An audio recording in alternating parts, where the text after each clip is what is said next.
Hi guys, it is time for chapters 11 and 12 in Dolls of War. So last we left off, they were talking about making a sugar cookie Christmas tree, right? Or gingerbread. Well, they're trying to get a big dowel to make a big Christmas tree since Papa wouldn't get one. And he said, "What tree? What's going on in here?" So here we go. "Cookies, Mr. James," Miss Rasmussen said cheerfully. "We're baking cookies to send to Nick so he and his friends at the training base can share some of our Christmas." Papa cleared his throat. "Good idea. Nick always likes gingerbread." Luke put down his coffee cup. "Here's your rolled map, Mr. J. The stationery store was almost out. I guess everyone's tracking the battles." Papa opened the tube and drew out a rolled map. "Give me a hand with this, Luke. We'll tack it on the wall there above the buffet." Miss Rasmussen hurried to remove a painting of Professor Stanby to make room for the map. She placed the painting on folded napkins in a drawer of the buffet, while Papa and Luke stretched the map on the wall and secured it with tacks. "I've been keeping a list of where troops are fighting," Papa said. "Did you get colored thumbtacks, Luke?" The handyman brought out a small cardboard box from a jacket pocket. "Right here, Mr. J." He opened the box and set it on the buffet. "I bought map pins so the tops won't hide the names of towns, rivers, and such." They all watched in silence as Pa consulted a list compiled from radio reports. He chose pins with red tops for enemy forces and gold ones for American troops. "It's not as current as I'd like, but censors are keeping a tight lid on news on the front." Macy felt her heart beating faster. Just looking at the map scared her. She swallowed hard.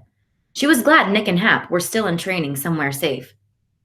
"Papa," Macy said when Luke had left, "would you help frost smiles on the gingerbread men? We're making a lot of them. For Nick." She expected him to refuse, but he looked at the tray of cookies with a faint smile at the corners of his mouth. "It's been a long time since I frosted a cookie." "Then it's time you remembered how," Miss Rasmussen said while Macy held her breath. "Sit down there beside your daughter while I make up a frosting tube for you." She picked up a triangle of parchment paper and with a few quick twists, shaped it into a tube with one end open and the other a narrow point. She scooped in vanilla frosting, rolled the paper over the end, clipped the point, and handed the tube to Papa, all in what seemed like half a second. Macy smiled to herself, thinking Miss Rasmussen hadn't given Papa time to come up with an excuse. With the frosting tube in hand, he sank into the chair next to Macy. She pushed a cookie man over to him. His smile flickered again. "I guess I can take time to frost one for Nick." Macy was afraid, from Miss Rasmussen's set mouth, that she was going to suggest he frost one for his daughter, too, but the housekeeper wisely stayed silent. The next day, Macy began her tree. Luke had fastened a new wood dowel to a base. She only had to layer cookie stars over it for branches, starting with the biggest star she could fit on a cookie sheet. White royal frosting, dried like polish, and sparkled with the sugar crystals she sprinkled over each branch. She was tempted to take a bite, but remembered, this will be our Christmas tree. The finished tree stood over a foot high, the lower branches reaching past the edges of the plate, holding the dowel on its base. Macy put blobs of colored frosting on the sparkling branches for ornaments, and even found a blue sugar bird among Miss Rasmussen's decorating supplies. "I wish I could bring it over so you could see it," she told Miss Tokyo later at the museum, "but it would be awful if I dropped it. A lot of work went into that tree." She paused before adding, "Do you think Papa will like it?" In the doll's high voice, she answered, "Oh yes, Macy-chan. When he sees how pretty you made the tree, he will say you did a good job." "He probably won't say it," Macy admitted in her own voice, "but maybe he'll think it." On Christmas Eve, the tree stood proudly in the center of the table. Macy set out Mama's best china. The entire dining room seemed to glow. For Christmas dinner the next day, Miss Rasmussen had promised to bring over some of the turkey she would roast in her parents' oven across the street. Tonight, Macy and Papa sat down to baked fish, boiled potatoes with butter, and a wedge each of iceberg lettuce topped with creamy French dressing. Macy held her breath when Papa looked at the tree. "So you finished it?" "Yes." She waited for praise. When he looked more interested in his serving of fish, she added, "It took a lot of time." He nodded and reached for the nearby radio to tune into the latest war news. Nick wasn't even in the war yet.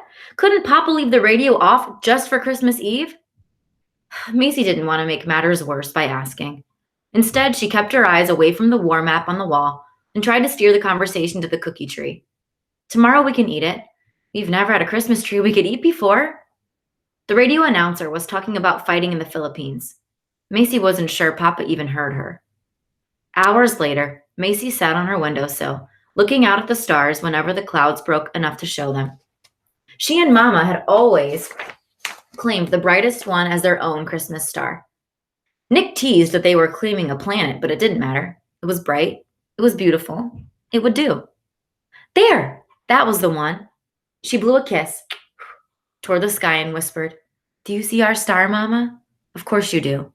Let's make a special Christmas wish together, the way we've done ever since I was little.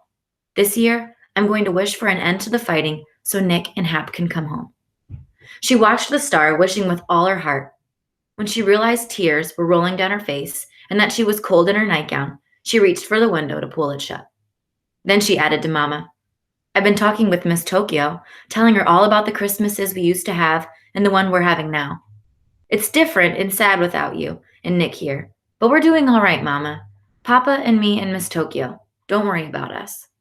Even so, when she woke on Christmas morning, instead of jumping to her feet as she usually would, Macy pulled the blanket over her head. What was the point of getting up when Mama and Nick were gone? There wouldn't even be a real tree, with Mama's ornaments on the green branches and presents underneath. Through the blanket, she smelled Miss Rasmussen's pancakes. On special days, the housekeeper grated chocolate into the batter. Macy smelled chocolate now. She couldn't help smiling as she pushed back the blankets. Sure enough, she could see the dining table through the doorway as she came down the stairs. A plate heaped with pancakes waited beside the cookie tree. Macy drew in a deep breath of warm chocolate and crispy-edged pancakes. "That smells so good." "I was about to call you," Miss Rasmussen said from the kitchen doorway, "but I knew the pancakes would do that for me." Macy drifted into the dining room, following the sweet aroma. She stopped in surprise. The pancakes were not alone beside the cookie tree. A book-sized package, wrapped in gold paper, also waited there. Chapter 12. I'm feeling so sorry for Macy. That's sad. I wish she had a regular Christmas tree. Macy slowly moved closer, almost expecting the package to vanish before her eyes, but she wasn't imagining it. A tag with Mama's handwriting read, "For my dearest Macy." Her eyes misted suddenly. She couldn't even reach for the package, still fearing that it might vanish at a touch. "Is it for me? Really?" Papa answered as he came into the dining room. "When your mother knew she would not be here to share Christmas with us, she asked me to save this for you." He hesitated, then added, "She would have enjoyed your little cookie tree. It seemed right to put her gift beside it." Macy reached out with shaking hands and slowly untied the ribbon. She felt as if Mama had heard her message in the stars and reminded Papa of the gift. For a moment, she held it close, feeling close to Mama. When she removed the bright paper, she found a leather-bound journal with her name on the cover in gold. Inside, a note in Mama's flowery writing said, "My darling, I hope you will remember the fun we've had together and share those memories with our Miss Tokyo whenever you open this little book." Blinking through misty eyes, Macy said softly, "Mama used to say that even when times are hard, we can always find something to be happy about. I'm going to do that. I'm going to write in my journal every day. I'll write notes to Mama and read them to Miss Tokyo so Mama can hear them." "There are a couple of cards for you to open after breakfast," Papa said. His eyes looked bright, as if he held back tears, but his smile remained steady. "Your mother wanted you to have her gift first thing this morning." Mama never could wait, Macy remembered, swallowing a lump in her throat as she returned Papa's smile. Mama had always wanted to open gifts the moment they came downstairs. Papa insisted on breakfast first, but sometimes gave in to opening just one gift before even tasting Miss Rasmussen's special pancakes. Now Macy felt as if Mama were here, sharing Christmas with them. She stroked the cover of the new journal, happy that Mama's gift was the one opened before breakfast. When at last the dishes were washed and put away, Papa offered 2 red envelopes, each with Macy's name on the front, the first in her brother's familiar scrawl. She wrote often to Nick. He wrote back when he had time. These 2 cards were like special Christmas presents. She opened the first, giggling at a cartoon of Mickey and Minnie Mouse waving U.S. flags from inside a Christmas wreath. A flash of silver fell from the card. She scooped it from the table. "Look, Papa, a little silver anchor on a chain." She opened the card to find a note. The boys won't want to rip this one from your neck. Wear it proudly for your brother in the U.S. Navy. I will, she said, as if Nick could hear her. While Miss Rasmussen helped her link the chain behind her neck, Papa pointed out the second red envelope. There's another. Looks like it's from Nick's buddy. Hap? She breathed his name, hardly daring to believe he'd send a card, but there was his name up in the corner. It's like Hap to remember this would be a sad Christmas for you, Papa said. She hardly heard him as she pulled the flap loose. Hap had mailed it from the Marine boot camp in San Diego, California. She wondered how long it had been there, without her suspecting. This one made her laugh too. Look, Papa, Santa's in a flying Navy ship, dropping presents down chimneys. She couldn't tell Papa that Hap was going to be her husband someday. He'd call her silly and remind her of the age difference, but it didn't matter. Hap had promised to wait for her to grow up.